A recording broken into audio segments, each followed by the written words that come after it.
Welcome to the clubhouse, ladies and gentlemen. I am your host, Sam Seitels, and with me is my co-host, the ever-loving blue-eyed Don Swenson. Oh, Don, I brought in two good friends of mine, Olivia and Linda, two generations of art teachers. What did you think? Amazing. It was so wonderful to hear their perspective on education, what kind of drew them towards education, how they've been reaching students, what they do in the classroom and outside of the classroom. It was great to just have a chat with them. Yeah, and I don't know about you, but that passion they have is infectious. It really got me fired up for future lessons. For sure, yeah. Yeah, so ladies and gentlemen, please welcome Linda and Olivia.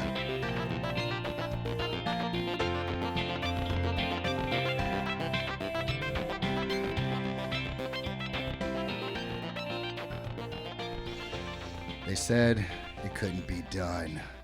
But here we are, 4 episodes in. We made it, dude. We did all right. I believed in us, and here we are, brother. I'm glad you believed in us. But I'm going to have to be honest with you. Yeah, what's up? Don, you're going to have to mind your P's and Q's for this one. Okay. Because I'm not going to tell you which one of our guests, but one of them is a savage beast who, if you mess up, could kick your butt. Oh. And I'll give you a hint. Yeah? It's not the 25-year-old. Oh, no. Yeah. I bruise like a peach, so it's... So, my peach friend over here is going to be delighted by meeting two of the sweetest, nicest people I know. One I've known for actually God, time goes quick. Maybe 8 or 9 years at this point. Holy right. Cow. I just love the whole family. So, before we get blabbing on, ladies, will you please introduce yourself to the world? You? Okay. I'll go first. I'm Olivia DeBow. Yeah. What's up? And Linda DeBow. So we had another podcast, which is going to happen at a further date, and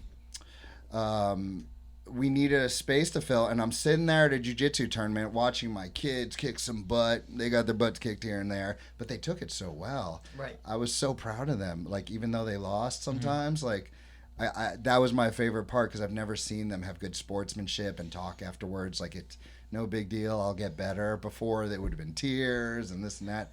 But they were great. And I'm sitting there. I'm doing the score for jiu-jitsu. I'm flipping these numbers, trying not to mess up. And by my side is my trusty sidekick, Linda, who's keeping the time. And we're both trying to keep each other in check. We're both just all right, with our powers combined, maybe we won't mess up. And so far, we're 2 for 2. Yeah, we did pretty well. Yeah, I would say so. Yeah. So the reason, Don, I thought they'd be great guests, I knew they'd be great guests, is because we have 2 generations of passionate art teachers at this table. Linda, you are retired now. Yes, I am. But I could tell by the way you spoke about it in the past that, you were a pretty passionate educator of the arts, am I right? Oh, absolutely. Yeah. I mean, I taught K through 12. I hit them all. That's a wide range. Yes.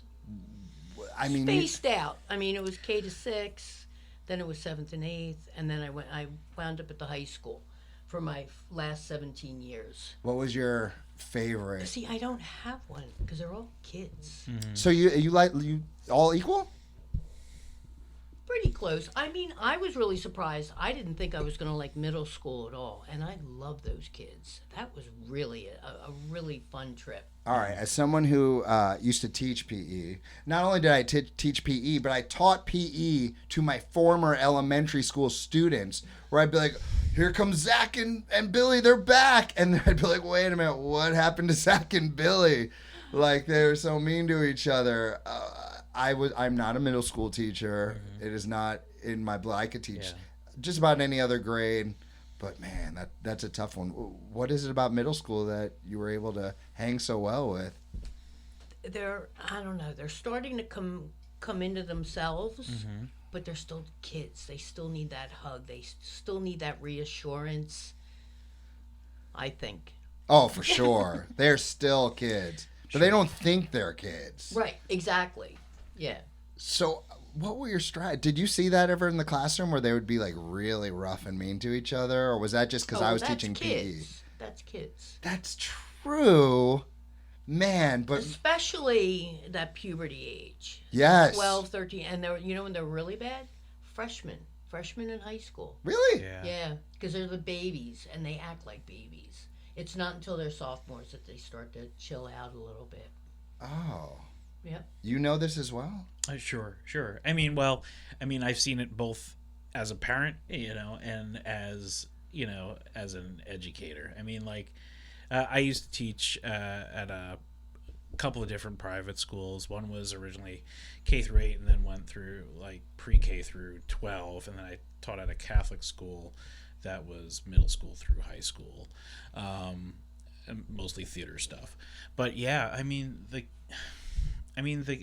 the kids, like at that sort of turning point of starting to understand what adulthood is like is kind of it's cool and it's terrifying all at the same time.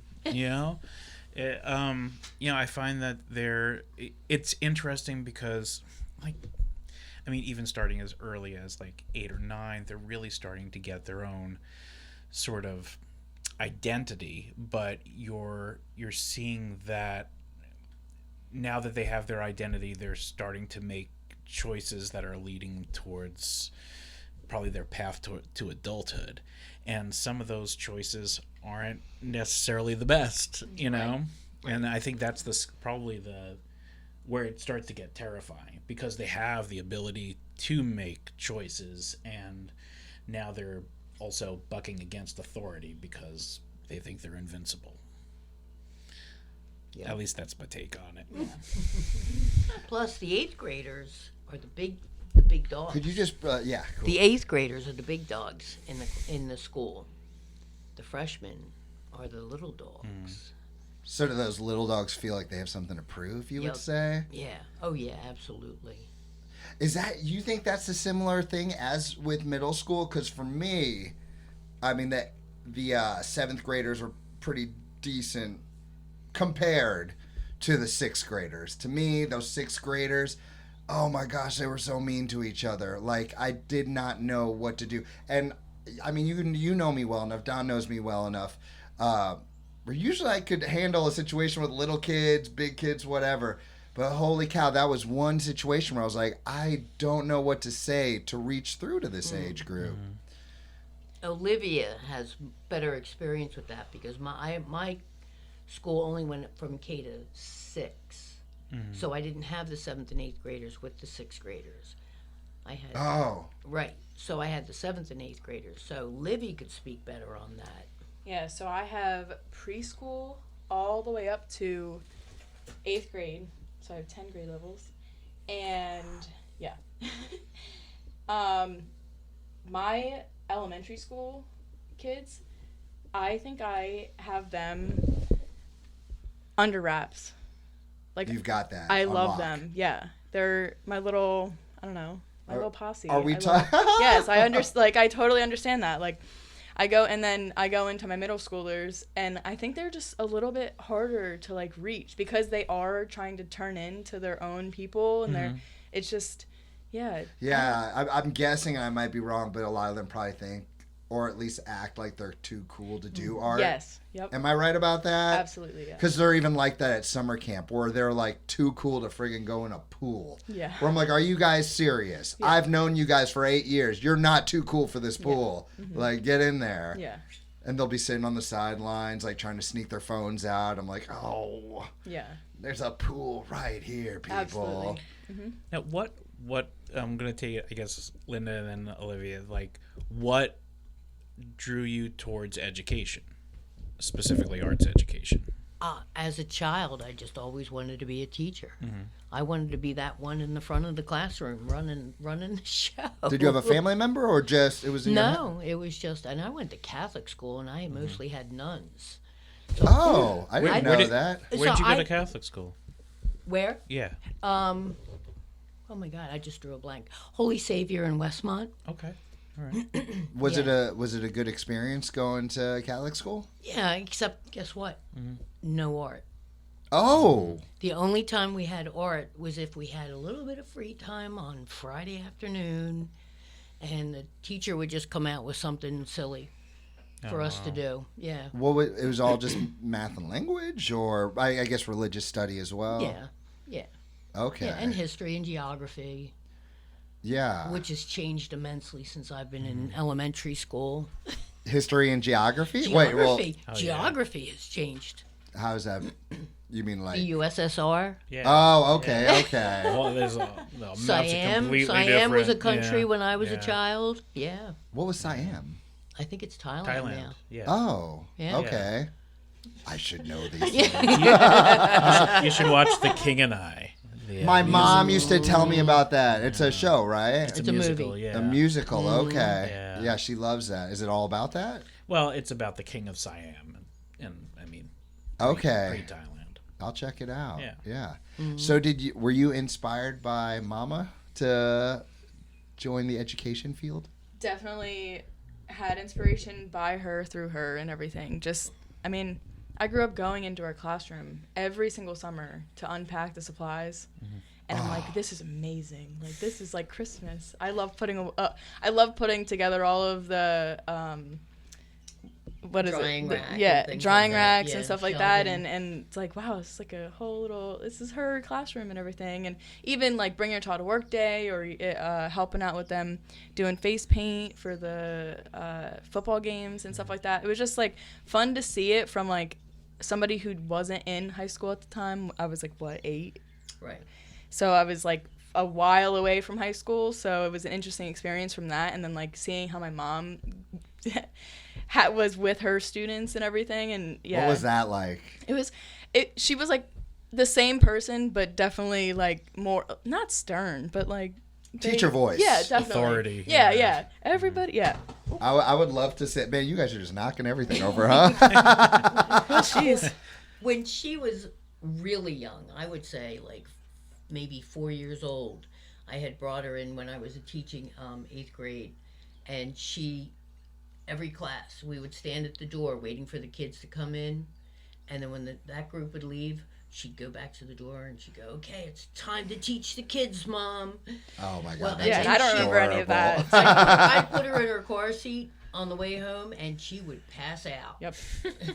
Yeah, and I don't know. I mean, I went into art college-wise. Like I was going into studio arts, and I mean, never had a bat of an eye like from my parents to maybe you shouldn't go into art for college or anything like that. It was just like that's her path, and got all my art that way, and then got my photography degree and all of that stuff, and then was like, wait, I don't know what I'm gonna do with this, business as You a could. photographer. Yes, you can totally do it, but I just like, it was very interesting to see the photography aspect of it. Like, you learn photography, but nobody tells you how to like start a business in that way as you're in school. And I would love for that to be like a business type of class added into that, like studio arts and and everything, because I think that's, and some of my friends in college were like able to just start right up because they might have had somebody to mentor them in that direction. But I don't know, like that wasn't That's where a I was really gonna good go. point. Right, and I even like I'd spoken to some of my other classmates, and we were like, oh, this that would be like the best thing for That would be us the to most have. important Yes, one, right? Exactly. Yeah. If you're going to do art as a business for yourself, yes. So it was definitely a like an aha moment, like, oh, okay, maybe I can figure something else out to do with this. And we live like a block away from the school in Brigantine, and she was like, oh, maybe you should go substitute, you have all your credits and everything. So I started subbing, and it wasn't as scary as I thought it was going to be. I really thought I was going to be more intimidated by it because I didn't have my mom with me to like, this is so-and-so, and this is like these are my people and everything.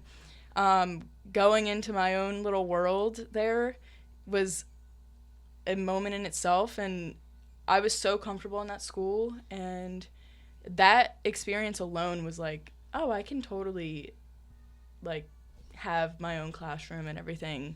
So that alone, her coaching me, seeing her in her own classroom, doing the substituting, and having a mentor there that taught me all of the stuff I needed to know there. And you subbed for a month for her. I did sub for an art teacher, because she had a procedure done, and I was in her classroom for a month, and just seeing what it was like to be in the art room and having your little ones and everything, it was possible. So I think, and then that's when I sought a job as a teacher. So yeah. So I know this is not what you were talking about, but it's been on my mind all day when I've been thinking about what questions to ask. And I know for a fact that my kids barely get art in school. I got a little bit of art in school, but they're so heavy on getting ready for the testing. Absolutely. If you guys could speak to like a school board, and this is for you too, Don, if you could speak to just the average person and explain to them why it is important, if you feel this way, is it just as important to teach the arts as it is, I don't know, trigonometry? You know, the things that you just keep going with math, Probably more important than trig. Who the heck uses trig? Oh, you don't use trig? Yeah, no? I never even took trig. And I'm here, and I'm successful. You're doing all right, yeah. So, but what makes learning the arts, specifically arts and crafts, so important to the youth? Creates a whole person. For sure. What do you mean?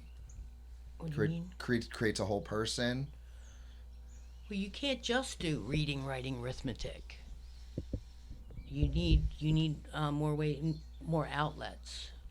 You have to be creative. Yeah. Whether it's music, whether it's art, and she's finding right now that only having the students 1 day a week, they kind of lose interest. The project's not finished. They need to finish We're doing it. this again. You only get them once a week? Yeah. That's rough. I'm only at the school. I'm only at my middle school for 2 days, and then I have my elementary school for 1 day. So by the time I get them the next week, It's starting over again. pretty much, yeah. Yeah. So, like you said, you don't get art as much, but that's been the thing too, is with the middle schoolers, it's since they are losing interest in like the project that they started with, where they might have been super interested in, why do we have to do this, or whatever questions come up, I've kind of had to think about that and like in a way to explain it to them. So it's like it is your outlet to express yourself, but it also teaches you how to decompress, because it is your brain, creative side, left side brain, right? Left. The right side of your brain. Yeah. Your creative One of those side. sides. Whatever. Yeah. Said it right before. Right brain is turning on, and you're kind of resting the other part of it to save it up for all your other classes. And Right. I don't know. Yeah, it's really And it's funny because I think I'm in my own self, like, am learning to take art in a different aspect to decompress in my own way. Even though I do it in the classroom, seeing what they do, or even how they come up with things, because they're super creative. Yeah. It's inspiring for me to create as well. So it is nice to, even though I'm doing it in the classroom and everything like that, I get to kind of take it home as well and be like, oh, this is kind of cool. Like, how did they come up with this? So That is cool. Yeah. Well, as you were saying, when she first introduces a lesson, they're all excited about it. And they can't wait, and they get started. And then a week later, they're like, wait, what? It's like, it's not as exciting anymore because they've lost interest in it. Yeah. But I've had students in the high school that were extremely talented, and I go, okay, you're getting ready to graduate. What are you going to college for? Nursing. Oh, really? But you're such an incredible artist. And I beg them, whatever you do, Don't give up your art. Go ahead and be a nurse. But make sure you go home and once in a while you pick up that paintbrush or you pick up that pencil and you do some drawing. Because like she said, it's a way to decompress. It's a way to express yourself. It's a way to push off everything else that's going on in your life and just chill. Zone in, yeah. Yeah. Zone into a different part of yourself. Yeah, and as opposed, you could do something else like a video game or whatever my kids do to goof off. But like when they actually sit down and they actually create something, you see that feeling. You feel it afterwards. They can't wait to show me. Yeah.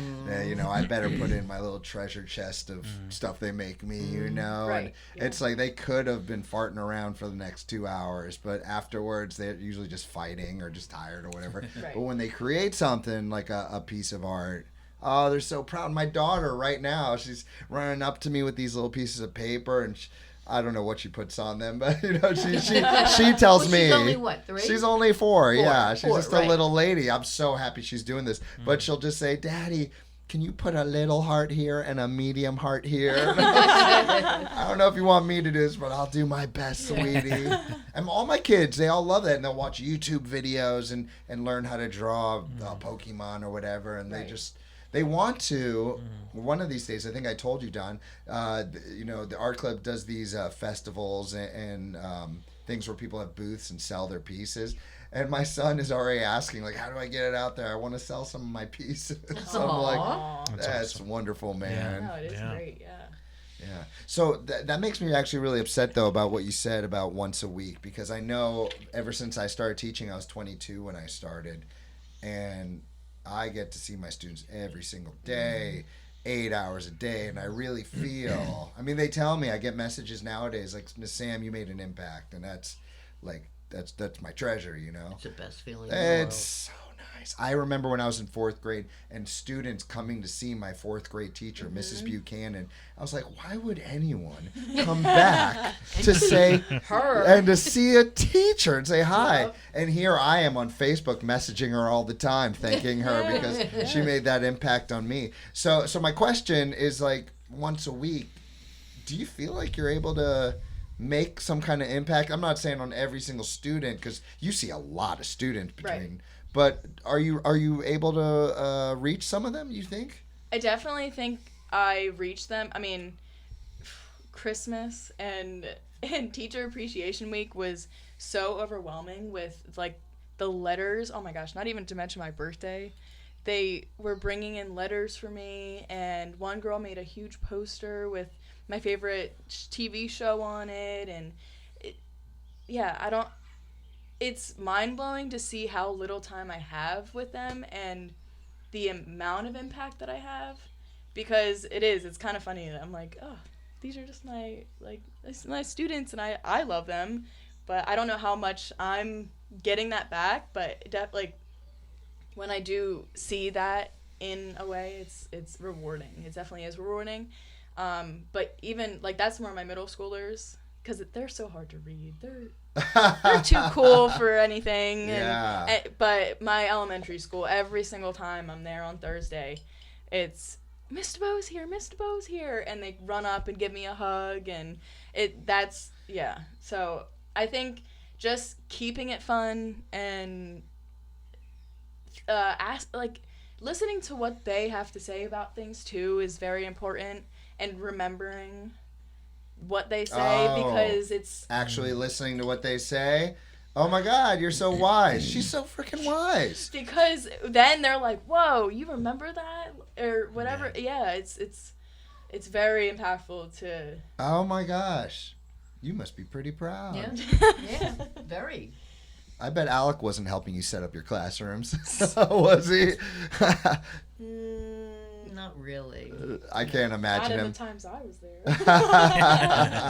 That's her son, also my martial arts coach. Oh, okay. Punches me in the face all the time. I love him. That's great. So what, like when you have students that come into your classroom that might not be into art or not realize that they're into art, like how do you how do you get them to participate and be proud of the work that they do? Oof. First, you find out what they're interested in. Yeah, that's what I was That gonna helps. say. That Yeah. helps a lot. It definitely interests on what they like to do. Even if it is like a video of how to draw their favorite cartoon character or anything like that, and being able to integrate it into the project that we're already doing, I definitely found that to be helpful. Yeah, it is difficult when they're not secure in themselves with their own art, whether they don't think they're good enough or somebody else is doing better than them, because you're just happy little trees. Like, I don't know, I try to instill that into them, that it's And happy little accidents. yeah, exactly. Yeah, because there are some perfectionists in there too that are just like, it's okay, it's all good, stay calm, like we can fix this, either erase it or cover it up or cut it out, or so. Yeah, I would say to get kids that aren't interested in it, first interest, and then find a project that we can integrate their interest into. And I mean, kids love to get messy, Sure. so I think that has helped a lot as well. So I think, yeah, Don't messy. they love when you make slime? Yeah, they love slime too. Oh my yeah. gosh. Yeah, Yeah, that's always a winner. Slime, yeah, they've been asking me for that. I'm like, maybe the last week of school. Maybe I'll get all the ingredients. But yeah, it's definitely And clay, and the clay work. they really love love the clay. They like, I think they like working with their hands, which is interesting because they're kind of, I've found nowadays with students that are on iPads and not using, or even computers, aren't as tactile as those who like either the little ones that are still like playing with blocks and everything. I had done projects like clay project with all of my middle school students, and they're like, my hands hurt. Oh, wow. My goodness, like what do you, like, you don't do anything with your hands anymore? Like, you're not, I guess they don't write. I don't know what it is that they do outside of the classroom, but they Is that not normal when you're doing clay work for your hands to start to? I mean, to be like a little sore, but not to, I don't know. It's very interesting. That Usually blows not my within mind. 40 Yeah. minutes. Like, I mean, like usually like classroom time's like 40 minutes. By the time you're really only probably using your hands for like half an hour, Yeah. maybe. If Right. you're lucky, right? If you're lucky. Yeah. No, they shouldn't be that tired. No. But you can talk to text now. You don't even have to type Yeah, in they don't anything. even need Right. that. Before they And were their just, thumbs are Yeah. going. their thumbs are probably really strong, Yes. but there's like, you know, the four the real. Yeah. Yeah. How long did you teach for, if you don't mind me asking? 29 years. Did you see a difference, you know, from point A to point B, how the students were, how schools were? Were things different at the beginning, or are just kids and it was always the same? I'm always, I don't know. I've talked to teachers recently from the high school, and it's not the same, and you don't want to come back. Like, don't even sub, and all that, because there's a teacher shortage right now. Sure. And Really? Yeah. Oh, Because of the COVID. Yeah. COVID A lot just of people. Yeah. They just where'd they go? they left. They they teaching. retired. Where are they? Yeah. A They all lot retired? of them apparently went into sales. Is this for what we real? heard. Are you guys joking? Are you serious? No, Yeah, it's seriously, yeah. Well, that's also, I'm an alternate route teacher as well. So I don't have my teaching degree yet. She's working on it. Yeah, I'm working on it. So I'll have that in 2 years. But New Jersey alone has like, all of the certificates that we need for teaching. They have waived like all of the fees for it and Really? everything, just Yeah. because there are so many people that need to get it and might not have the financial means to get the certificates and It everything. takes a long time, Yeah. too. Yeah. I didn't know. Did you know that? Yeah. I've actually been thinking about going back and getting my teaching degree too, because like I taught at like the private schools Right. didn't require like I just Right. needed my bachelor's degree, but like that was the one thing my mom wanted me to get was be an art teacher, and then I went and built sets and stuff for it and stuff. I know a school that really needs one. Yeah. Atlantic City High. Oh, I love Atlantic City High. I do too. I left and they found someone to take my position, and she had a side business. and it took off, and she just doesn't have the time to teach. And my position's been open all year. Who's teaching? Just subs? Just going subs. in there and doing their best? Just subs. And I taught AP, studio art AP. Oh, wow. And there's nobody there to teach it. Really? Yeah. Is it all subjects, or is it just art, or? I taught drawing, painting, and drawing AP. But I'm pretty sure the teaching shortage is all subjects. Yeah. Yeah. Wow. I know there's a lot of openings for science and math teachers across the board. All It's grade just- levels? Yeah. Special ed. Yeah. Special ed's a special big ed's Oh, one. that's a big, tough Yeah, one. and that is one thing in New Jersey as well. Is that they're pushing for a lot of special ed classes. And my friend, same or a little bit older than me, but she is in the Atlantic City or ACIT, and she's doing the same alternate route, and she's science. So yeah, it's all grade levels. Wow. Do they need anyone part-time? I always just thought it would be cool to be in that elementary school class, because I used to do full-time elementary. I like that age group a lot. It would be cool to just be able to go for a few hours, a few times a week, and hang with the elementary school. Subbing alone. Mhm. So. Yeah. At least it would kill me. I'm busy. I just told her the other day, I'm like, we can't take anything else on. We got chickens now and a dog. yeah. And I like, saw the chickens. you saw the chickens? Yeah. There were originally 22. We're down to 6. Oh my no. goodness. Yeah, I used to let them kind of roam free, but these security cams, they were a reality show for a while. Oh, no. Oh, yeah. I'm talking about a mix of predators. We had foxes and owls. The owls are the worst. Ooh. I can't imagine. Oh, no, they didn't even. I don't know. Oh, I don't know if you want me to get gruesome on this, but you can look it up. If you want to look up what owls do to chickens, go for it. It is gnarly. Oh, No, my. thank you. But I'll I got 6 left, and they're all right. They're good. They Hanging in there. they ate my scraps, and Yeah. they're going strong. So, as someone who sometimes does art lessons, and I say that like really loosely, I'm no art teacher like you guys, nor am I an arts and crafts artist. What would you say are some of the best lessons that you've been able to bring to your students? I'm always Googling things. I'm always looking on what's that website with all the ideas? Pinterest. I'm looking on Pinterest and stuff like I that. love Pinterest. But yeah, my goodness, there's some stuff on there that's fantastic. But from your experience, like what would be lessons you would say are some of the best art lessons to give to your students?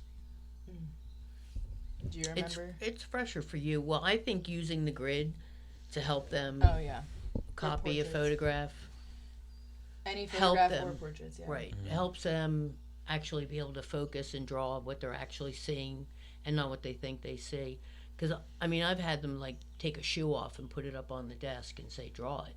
And I say, but before you do, this is what I don't want you to do. And draw, and I draw on the board a shoe that's very cartoonish and very flat. Because a shoe's not flat, it's 3-dimensional.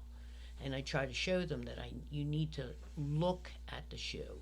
And I think a grid is what helps the most when it comes to drawing from at least from a photograph. You can't do it with the shoe, but Do you still draw with grids, or is that just for very beginner artists? if I'm going to draw from small to large, yeah, I'll use grid. It's very helpful to scale up. Yeah.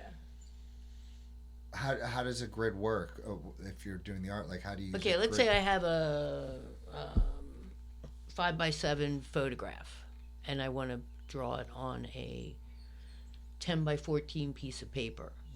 The photograph I grid in inches, and then I grid the paper in 2 inches, 2-inch squares. Okay. 1-inch squares to 2-inch squares. And then I tell them, you're not looking at, let's say it's a portrait. You're not looking at a face. You're not looking at a nose. You're not looking at an eye. You're looking at all the lines and shapes that are within that one square. And you're just drawing that. And I find that a lot of kids are successful with that. And it gives them a confidence boost. Do they draw some as like, holy cow, I didn't know I could do that Yeah. kind of thing? Yeah. Yeah, I don't think it's as overwhelming because it is like portraits or anything from photo is very intimidating because you have the scale and perspective and all of that kind of stuff, and just looking at one square and going through with that is definitely less overwhelming for a student. I don't know, I'm trying to think of... Well, I also like painting. I had a situation in first grade. There were 36 first graders. And Ooh, wait, Oh, yes. what? 36. Tell me you had like 2 assistants with you. Absolutely. I had none. The teacher had God. an assistant. And when I would walk into the classroom, and I didn't have a classroom either, I would have to go into their classroom with a box of supplies. Oh, wow. Yeah, you were so hard. I knew you were hardcore, but... And I would walk in, and the teacher and her aide would walk out. What? It was break time for that? Yeah. That's so mean. And I would pull out the watercolor, I and would I would never pull do out that. the paper, and I would pull out the brushes and the water, and a noisy, crazy classroom would go silent. Yeah. Yeah. Just based off their interest in what you were doing? The painting is one of the most calming. I find painting to be amazing. Yeah. No, and I've seen that with especially my younger grades. You put a paintbrush and paint in front of them, it's game changer. You can have a noisy class, and then it doesn't even matter what they're painting. They could just be... Just free paint, Yeah. and they're having a good time. Yeah. Oh, but usually you give them a little bit of instruction. And Right. like I said, and they're not paying attention, and they're going crazy. And then once you get those supplies out and say, okay, now it's your turn, they're like, that left brain shuts down, and that right brain takes over. The right. Do you think that's why they left? They were just like, Linda's got this? Or were they like, it's break time? Oh, no, it's break No. time. They didn't Yeah. care. I was a babysitter in the Sure. elementary. Are you familiar with Yeah. this? Sure, Yes, he is. sure. Like anytime when I started out doing teaching, I started out as a music teacher first, and I'd go into the preschool through 8th, and I'd play guitar and bring in different musical instruments. This and stuff guy for the is like a kids. fun house. Every time I talk to him, a different door opens. So it's like, oh, you did that too? You taught music. Yeah, I taught music. We did some cool projects. One year I had all of the students in each of the classes make their own musical instruments, and then we recorded an album. That was What? good. That's What? awesome. That was That's cool. amazing. Yeah, they wrote the songs. How, and what the did you music. give them to? They we made stuff out of PVC drums and thumb pianos, and they'd like make a little tune on these thumb pianos made out of oh my gosh, I don't remember what the bass was, but with like bobby pins and stuff, and and that was really cool. And they just came up with songs. And then we had one where we talked about like the history of music from World War II to Green Day, basically, and we showed how like music sort of evolved, and like a lot of themes were like constantly being repeated over time, and that was a lot of fun. But yeah, the teachers, to get back to the point, the teachers would just like out, like, and then but it was cool as long as you keep the kids engaged. They want to learn stuff. That's They're also sponges, right? it also strengthens you as a teacher. I mean, I was left with some kids Sure. when I was 22. I mean, a whole host of kids at certain points, and boy, was it a wild classroom.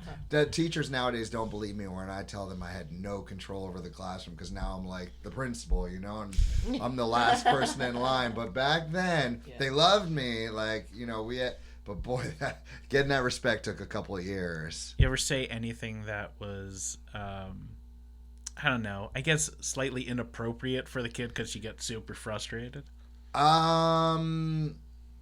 You know what? God, this is a memory I haven't thought about. And Unlocked. yeah, this is like 19 years ago. Mm-hmm. I think it was something not too bad. Like, I think I just said, like, Matthew, I'm friends with him on Instagram. What's up, Crespo? And so I was just like, oh, Crespo. They used to call him Crispy Chicken. And it's all coming back to me. Anyways, I just remember this kid would not stop, and he apologizes to this day to me. But I think I just said, Matt, will you shut up? And I just think and they never heard me say anything like that before, and I just remember the hush.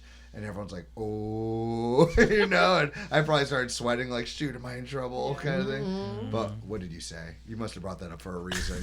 What did you say, Don? All right. So this was back when I was doing theater, and we were doing a production of Schoolhouse Rock Jr.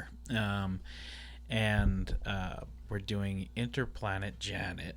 And so I'm teaching the choreography for this song, and this one girl's like, I'm not doing that. I'm like, you have to do that. The rest of the class is doing it. Could you please get up and do this? She's like, no, I'm not doing it. And she just I don't know where I was, but I sort of derailed, and I just was having this argument with her. I'm like, look, we all have to do this as this is what's gotta happen for this thing. She's like, I don't want to do it. It's lame. And I said, you're lame. and I'm like, I'm really sorry I said that. And she's like, watch it, Tubby. No. And I laughed really hard. I'm like, all right, we're even. That's fine.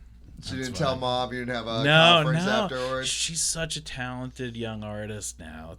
She's just it's just, and she's like one of the coolest people that I've ever known. I'm not in touch with her anymore, but she's very cool. Yeah. Yeah. Yeah. Not as lame as I had once thought. You're lame. Yeah. Sounds like my kids fighting. Cool. So, question, since we're talking about all this art, to decompress, like, in your retirement or you in your early work life, do you guys find the time or the motivation to continue creating art on your own? Just like the gym, I need to go to the gym in order to work out. I need that coach there to tell me what to do. I'm taking a watercolor class. Nice. You're taking a class. Yeah. Oh, God, it's wonderful to have somebody else teaching you. It's the best. Mm-hmm. And watercolor, I'm mostly an acrylic painter, so learning to do watercolor the way watercolorists do is really, really fascinating. How do you find getting, the pigment rich enough on paper? I don't. I have so much trouble with that. Same. Yeah, but it's nice. And when I'm not in class, I'm not painting. I need that motivate because I'm so busy with everything else that I do. But I don't know. I need a class to force me to do it. Yeah. Yeah. Well, what are you talking about for the average dummy like me? Like what are you talking about? Well, when you're mixing the watercolor, you're adding water to pigment and trying to get it onto the page, and like I look at Laura Bethman's stuff, and her watercolors are so rich and these vibrant colors, and I'm like, it's like my paintings look like you're looking at it through a fog or something. It's right. it's way down there in the distance, it's all light, and I just can't get the pigments as dark as I want them to be. Yeah, the teacher will say, "Oh, you want this one to be like heavy cream, and this one more like whole milk," and it's like, how? I have no idea how they get there. Do they teach you? Is it just mixing it's one the of right? Those things you just, I think eventually it just come, you just Figure it finally out. figure it. It's like, because color mixing, I'm amazing at. I can do that blindfolded practically. Have you worked with gouache at all? Not really, a little bit. I Yeah. had it in the classroom and we worked with it a little bit, but right now it's just watercolor. Yeah. What about you, Olivia? Do you and if you do, what kind of art do you create? Do you guys ever collaborate, by the way, on anything? We're supposed to collaborate. Yeah. It's in the Maybe this plans. summer. I'm supposed to do a mural for the gym. Yeah, well. Oh, that would be so sick.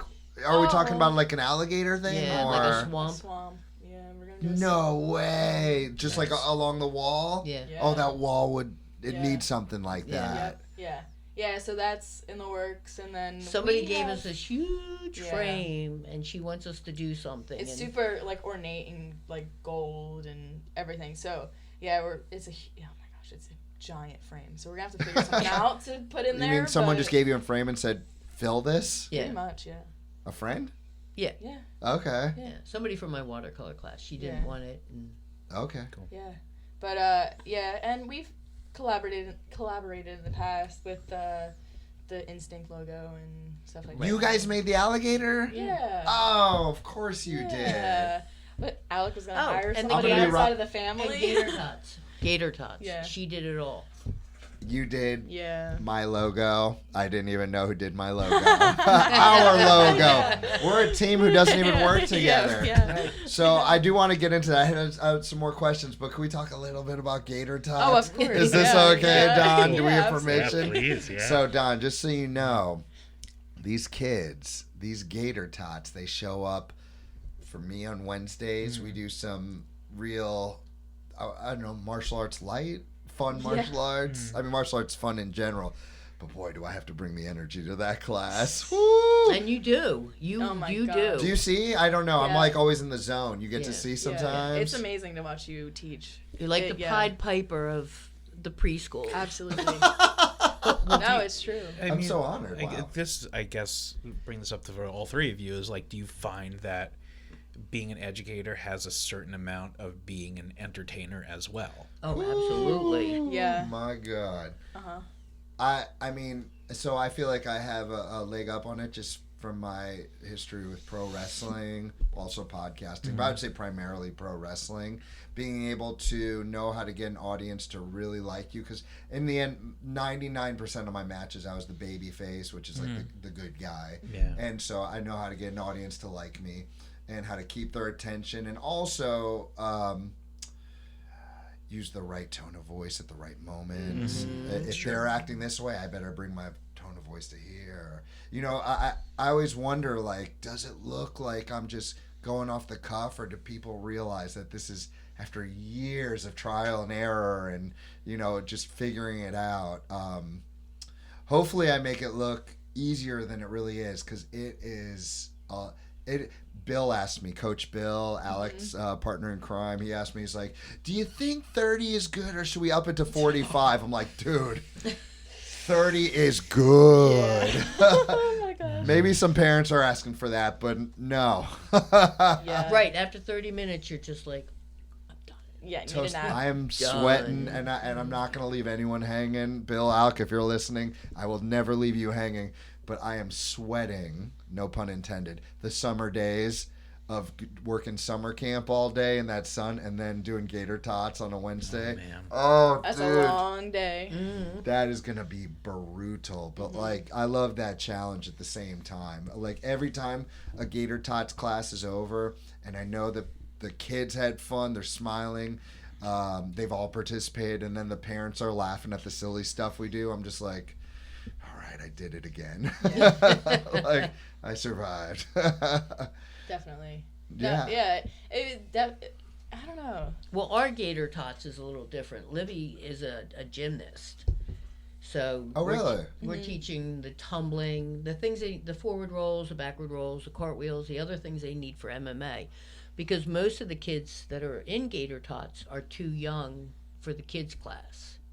Right. So they They've need the fundamentals. tried to allow like 4-year-olds in the class. Didn't work out? No, it was just, you know, they had to spend too much time on the 4-year-old and the rest of the class. It's you know, hard to keep lost their out. attention. I mean, when they're up there, they're teaching a technique, and sometimes it takes 5, 6, 7 minutes, you know, and that's an hour for a little preschool. Definitely, yeah. So that's the origin of Gator Tots to begin with, is just bringing in their 4 rolls and that just those bare minimum fundamentals that is going to help Bill and Alec in their kids classes. And for what you're doing as well. I mean, that's right. probably, So you're introducing them to the actual MMA part of it. right. Yeah. So that's even like more helpful for them. So yeah, it's definitely an interesting. They try to group. wrestle in our class. Yeah, Do they really? Yeah. Yeah. There's a few that are Yeah. coming to mind that I'm Yeah, pretty yeah, sure. Yeah. You know exactly what we're talking about. Yes, I do. Yeah. Yeah. But are you enjoying it? Are you enjoying doing the gator tots? Yeah, I enjoy it, especially because it is a different kind of aspect. It's a different mindset to go into, because in the classroom I have to use my voice and kind of talk about how a technique is done in art and showing them as well. But as it is for like the tumbling class, it's showing them and being buddy with them and like really getting to know them. And I don't know, it's fun. I'm seeing like a lot of myself, like my 25-year-old self and you, like, because you're a teacher, but you're not just teaching for a job. Like, it's so clear that you are passionate and you really want to do a good job. Maybe not even so much for the boss, but for the actual students. And you're going out of your comfort zone. You're teaching from kindergarten all the way to middle school, and then you're going to a martial arts school and teaching tumbling. And I just have to tell you that after years of like taking myself out of my comfort zone, and here I am 41 years old, like I feel at this point it's just like anything someone asks of me, it's like, let's just go for it. Yeah. Let's try it, and I think I'll be able to handle anything. I feel like with the way you're handling things and your attitude towards it, like you're going to be the same way. Like, I think it's really cool to watch. Oh, thank you. Yeah. Well, and even going back to the entertainment thing, it's so funny because I was talking to another teacher about it, and in my gymnastics years, I was terrified to compete. And I had one little hiccup when I was really young, and I got super bad stage fright because of it. And what do you mean a hiccup? I had a solo when I was like, 6 at that time? Oh, and I forgot my routine, and I had a stadium, not even a stadium, it was a gym full of parents and spectators and everything, and I'm the only little six-year-old on the mat, and I forgot my routine, and what'd you do? I just stood there no. and stared, and then I started to panic a little bit, and I looked over to my coach, and she did one little movement. I was like, oh, I'm back. And I got back into it, but did I go off crying? Yes. Absolutely. Will you never forget that moment? Yeah. What's the best part of it? Oh, there was another routine. A 3-year-old peed on the mat. and in a different routine, and I said, at least you didn't pee on the mat. Yeah, so there's right. always a bright side to things, but it's definitely it's funny to look back on where I started and where I am now, and talking with another teacher, I was like, I was terrified to be in front of people.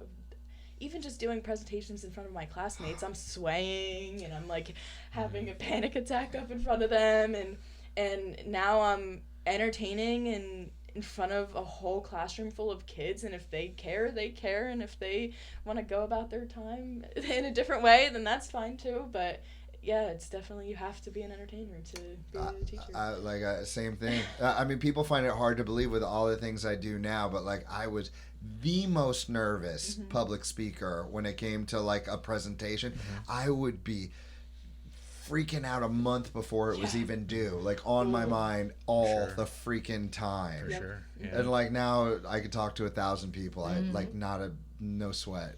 You just there's so many people, and if there's one thing as far as being a teacher goes that I think is so important is to teach the kids to it's okay to be afraid. It's not weird, but it's not okay, and I teach this to my own kids all the time. What's not okay is to not try and not go for it. Maybe you will fail, maybe you'll forget everything, but man, you're going to be stronger every time you go out there, and it's going to get a little easier, you'll be a little less nervous. Before you know it, you're not only going to be ahead of everyone else who doesn't do that, but you're going to be really confident in yourself, which makes a difference in everything you do in life. So starting off at 6 years old and going out in front of an audience, that is terrifying, but here you are and you're rocking it. Mama Bear must be so proud. Oh yeah. And your son's got his own martial arts school. Wow. Yep. Not bad. And he's good with kids too. He'd make a great teacher. My kid, he is a teacher. My kids love him. Yeah. I mean, even my gator tots, some of them, I don't know how they know Alec, but some of them know Alec and are big fans of his too. Oh yeah, Coach Alec, yeah.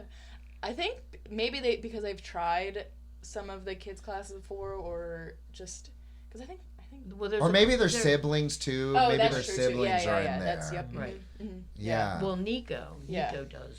That's the one Yeah. I was thinking of Yeah, earlier. he does. He does. He loves does a regular Alec, kids yeah. class too. Oh boy, he's Yeah, gonna he be at just loves summer camp. all of it. Yeah. Yeah. Yeah. Yeah. He's a ninja. He's a a true total ninja. This little kid with his little, what's it called, a faux hawk, where you just bring it yeah. and man, he's got energy for days. Mr. Sam, look at this kick. Yeah, This is like, yeah. dang, that is a pretty good kick, Nico. Yeah. Yeah, I think he actually does ninja classes, Yes. like the gymnastics ninja classes. Yeah. Yeah. So I had one more question for you guys, and I'm just curious because even though I'm not an artist, I still do really appreciate art, and I have my favorite artists. I was curious, like, do you guys have favorite artists, ones that have inspired you, or ones that you put up on your walls? Who do you think? Well, I've always loved Van Gogh. I've always loved his painterly style. I like seeing the brushstrokes. I really enjoy that. But then again, Rubens' beautiful portraits are pretty amazing too. Yeah. Completely opposite. Yeah. What kind of art is Van Gogh? Would you? Impressionist. That's impressionist artist. Yeah. And excuse me for asking a dumb question. He's the one who, I mean, like many artists, he died before he even got noticed, right? Oh yeah, he died penniless. Yeah. Never got noticed at all, huh? How does he end up getting noticed afterwards? If you guys know, I don't know. Well, his brother Yeah. was like Theo Yeah, had Theo, the galleries and Right. stuff, and I think he had only sold one painting in his lifetime. Right. Right. I did know that. Right. Yeah. But yeah, I think it was mostly happenstance that his stuff got noticed, and then it had a great story behind it, and that's probably what took off. Oh, that's so tragic, though. Yeah, because they were in motion with that stuff, and Yeah. then and then it. Do you think there's artists still to this day who won't get noticed until? I mean, it's yeah. so Sure. different now with Social media. and social everything, media. yeah. You can get it out there to millions of people with a click of a button. Yeah, I just like. I mean, I think people. So there's. I gotta talk into the microphone again. No, we talked about I'm this. like, I'm just gonna stand over here in the corner. 4 episodes in, man. Get it right. I'm new. So like I think there are artists who are definitely going to be ahead of their time, who are going to be noticed posthumously, but there's also artists that are, probably hitting whatever the zeitgeist is like right now, who are going to be super popular, and then people might not remember them, but it's been like that for all time. I don't think anything's changed as much as the tools in which we communicate. I wonder how the expression, what's it called, where you're before your time, like you created something that was before your time. Am I saying that right? Like, You're on the right track, yeah. I wonder if there's still like an artist nowadays who could create a piece that 30 years from now someone will be like, oh, he was ahead of his time. Yeah. He's way ahead of his time. I mean, there's so much out there now. And what do you guys think about, like, I talked about with Don before, but like, what do you guys have opinion either way about how AI is creating? Oh, we've got serious opinions here, people. I don't know. It's very. Our brains are going to turn into mush. I know. Yeah. And we're not going to need to be creative. I mean, that AI stuff started a while ago, where you could just take a photo and turn it into a painting. But man, it's nowadays. I mean, you could type in like 3 words and it'll make it right. So But they're all weird. They're not great. They don't have any soul to the paintings. Yeah. Like I haven't seen anything that's like speaks to me. I'm like, oh, that's a cool image. Yeah. And then I don't have to look at it again. That was cool for a second. Right.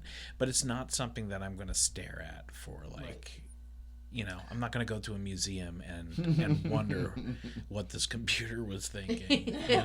True. I like that you say image. Like, to me, that's what it feels like. It doesn't feel like an art piece. It feels like an image. That might look cool, might not. Yeah, it's cool, and like we were saying the last time, it's like, the hands are weird, and like the faces are cartoony and not Right. quite Real. not But they'll probably get there. it That's the maybe problem. it's and I think some people are using it as tools, like when they can't think of like I know what the composition looks like, I can see it in my head, but I Right. can't get it down on Right. paper. I've heard That's it one from that. thing, Yeah, right. I've heard it from that perspective. But that means somebody's behind it thinking about it instead of just, well, this is what I wanted to say. Now write it.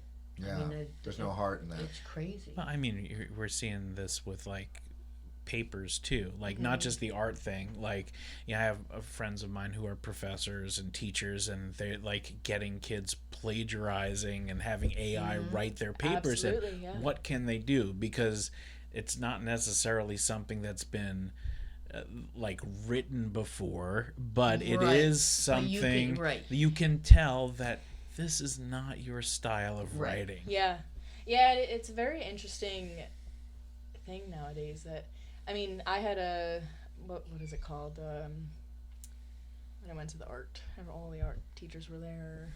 A Convention? workshop. Yeah, A teacher and yeah. Yeah.